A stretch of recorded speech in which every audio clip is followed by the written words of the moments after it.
On the previous episode of Startup Nation, we completed the Day 2 showcase and narrowed our cohort down to the final contenders. Today, the journey reaches its peak.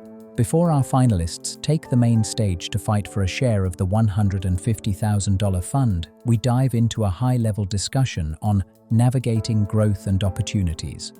It's a raw look at the founder-investor dynamic and the strategies required to move a startup beyond Sri Lankan shores. Once the conversation ends, the competition begins. The stage is set. The stakes are global. This is the finish line.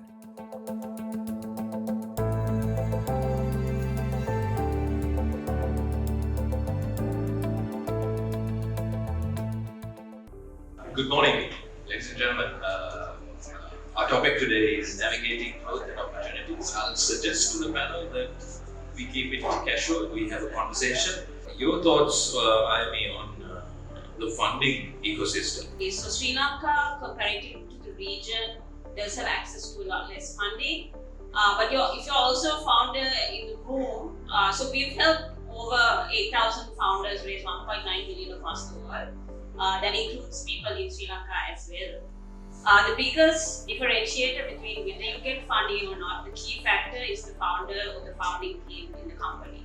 Key factor, right? I know there are structural problems. I know there's lots of things that the Sri Lankan government can do, which the private sector can do to improve structures, and certainly encourage them. But we also say don't wait for things to be perfect in Sri Lanka before you go and start a business. You'll be waiting forever. One thing I would advise startups, when you look at banks or investment banks, you can't go with the typical valuations and justify cash flows and say, look, even though I'm bleeding, you invest in me. So for me, really, when I look how we do businesses, look at the values of the founders, right? And I think that's where you really will get connection. So I think what you really need as a startup to access capital from the more conventional financial institutions, and I would say First Capital is also one of them, is to really try and match the values that that organization and that leadership has with your own. Scaling is the ultimate goal, ultimate challenge. What have your observations been about startups that scale out of Sri Lanka? What are the challenges, or what are the particular challenges you see? I think that any place has its own set of challenges, right? So when we started in 2002, I really violated the Sri Lanka's foreign exchange law. Now I can tell, because there's a rule: when you're small, you violate something, you get a little slap on the wrist, but you violate now, you get a lot of trouble. So I had a co-founder based in US. I wanted to give him sweat equity.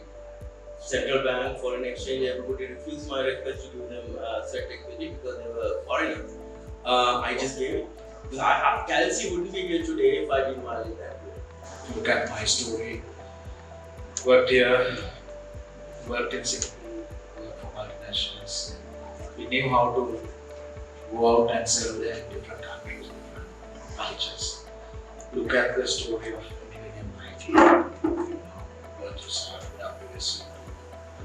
You will find similarities like Cake Labs, all these whose founders had experience outside, came back, had the market access, they knew how to sell.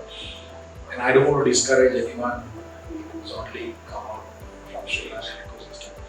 No foreign exposure, but you can have a co-founder, you can circumvent that, right? So that was one of the key factors, your experience and ability to sell overseas, or get the right investors who can help you to do that, right? These are kind of critical success factors which you need to look at as founders if you want to scale globally. While we all Sri Lankans, we love this country, we want foreign exchange to come, employments to come, but also it's not a bad idea to use thriving ecosystems as your platform to launch, right? Based out of Sri Lanka, you had that experience. You worked in the US, subsequently came back to Sri Lanka. Your ultimate customers were not in Sri Lanka, they were overseas. What were the challenges about product market fit when you are mostly based here, your developers are mostly based here? Sometimes we learn certain domains when you're building products. We have no idea. For example, let's say we're building a nutrition delivery app with custom nutrition for your person. It's quite personalized to you.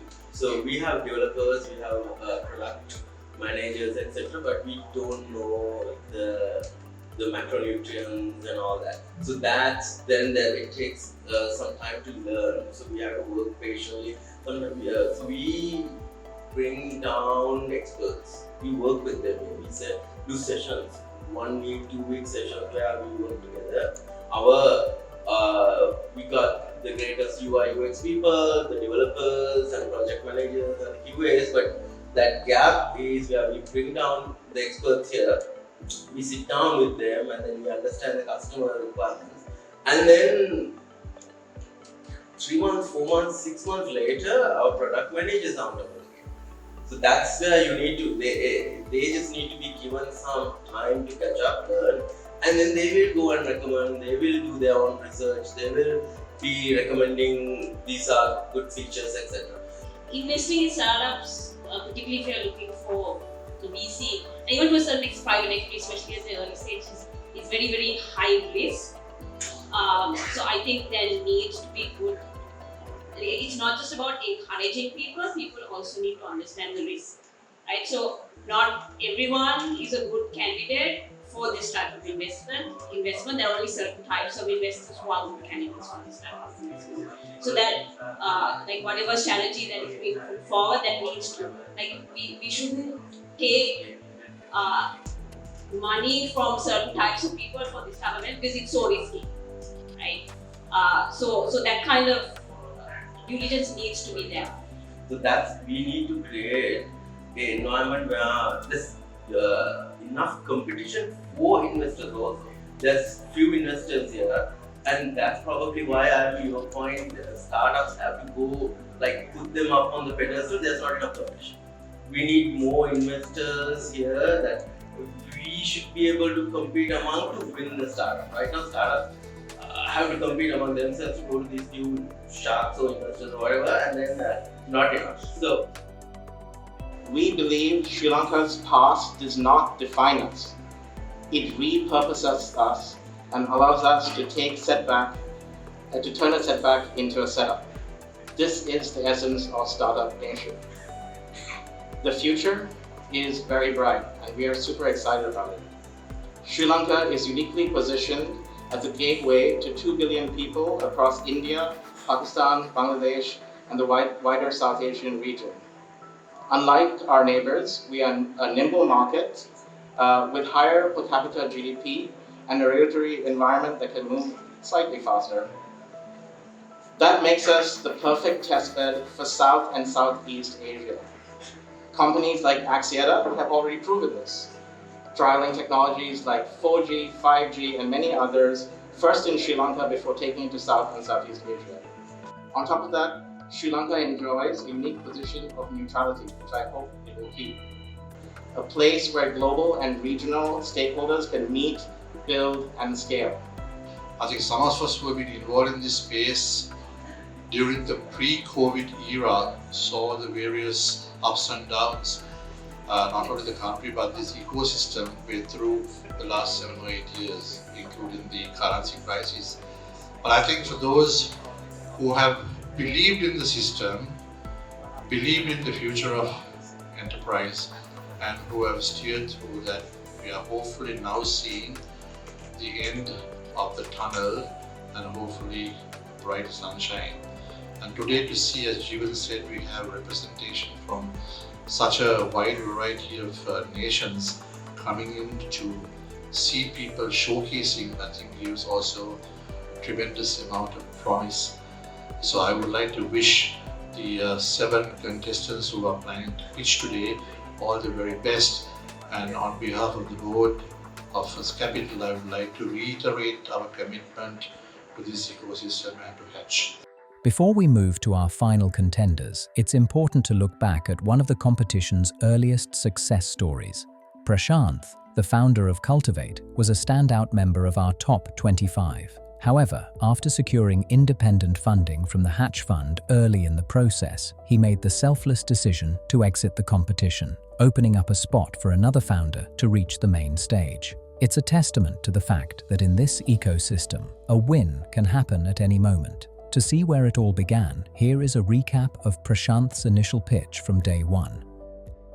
Hi everyone. So I'm Prashanth Premakumar. I'm the founder and CEO of Cultivate. Cultivate is basically, we are a digital enabler for agri-businesses.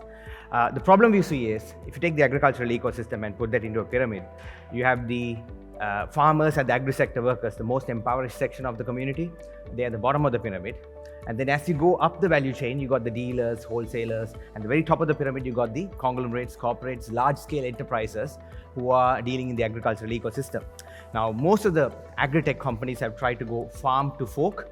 That means they're trying to connect the farmers with the consumers. And in many cases, that has been a failure because the farmers have several challenges, like they're not very tech savvy, there is access to cash problem, and actually the startup space going directly to farmers have literally failed. And we have seen scenarios in Indonesia, Malaysia, in Bangladesh, etc. What we do is we take a top-down approach. We believe there is an existing ecosystem.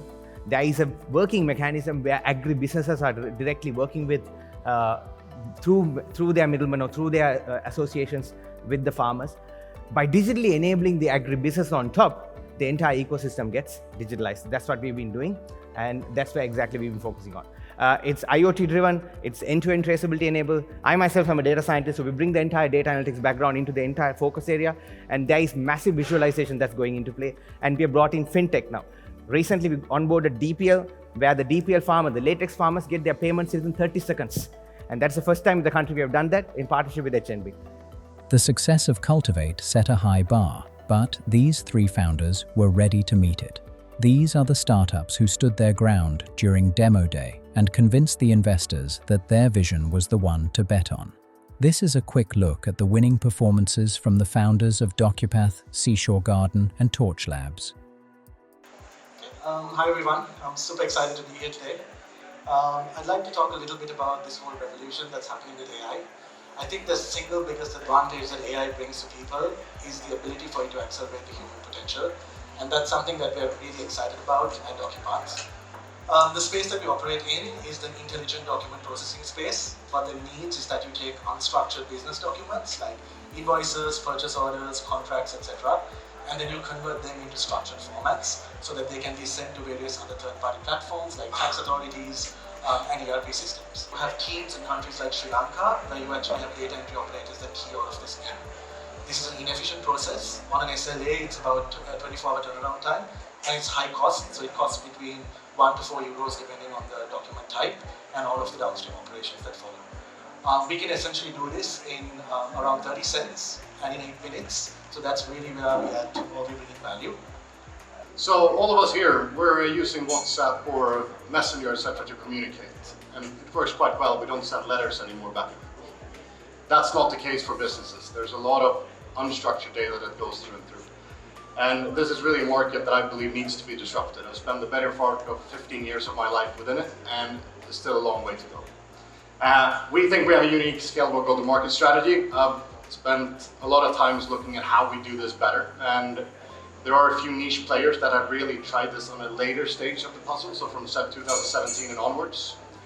Here, we think that we can do it even better by making sure that we have a go-to-market that's a partner approach, because if we partner with solution providers and service providers, we can get a way better reach than other organizations.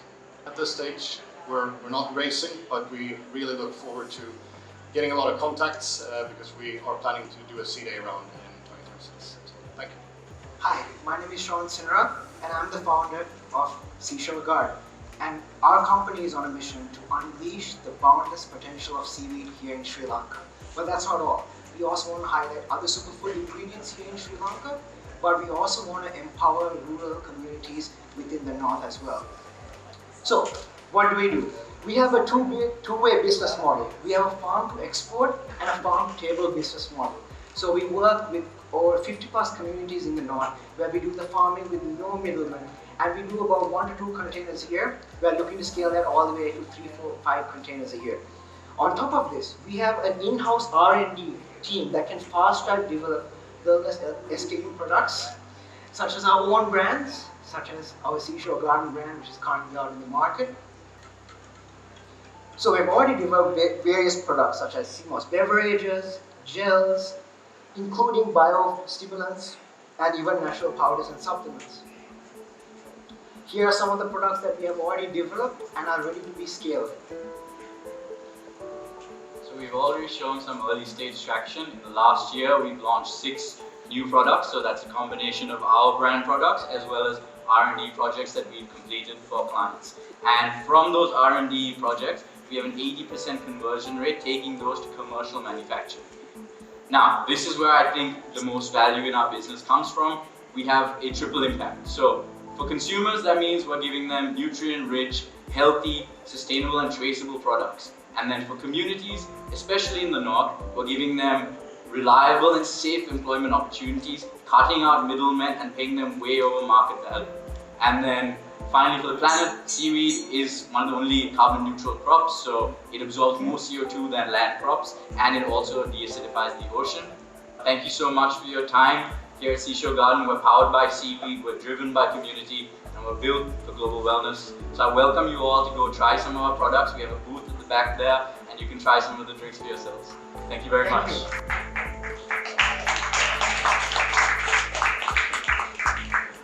Hi everyone, I'm Devin, I'm the founder of powerhouse. So we're essentially trying to be the backbone of data access. So one of the biggest problems e-commerce and retailers have is pricing intelligence. So they have little to zero visibility in terms of pricing fluctuations. So just a 1% price error causes up to 8% fluctuation in terms of bottom line, right? And also 37% of the internet is powered by bad bots. So this breaks down legitimate web collection or data collection by companies, and it dries up their data pipeline. So what really sets us apart from the competition is, firstly, we have a hybrid switching technology, which is something we've built over the last year.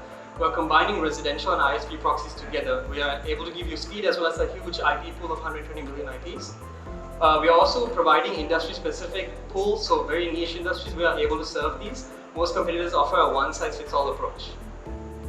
We also have a white label solution, so this is for resellers. So we are able, this gives us a distribution flywheel effect. So we're able to get into new industries and new markets without spending any money on sales and marketing.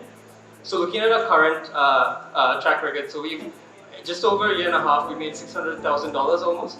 And our current revenue from Jan to August, $278,000. We're expecting to finish the year with $428,000 with a gross margin of 56%. So we're trying to raise $500,000 just to break into new markets, double our direct users, and expand our product offering. So we hope you join us in our journey to give everyone free access to the internet. Thank you.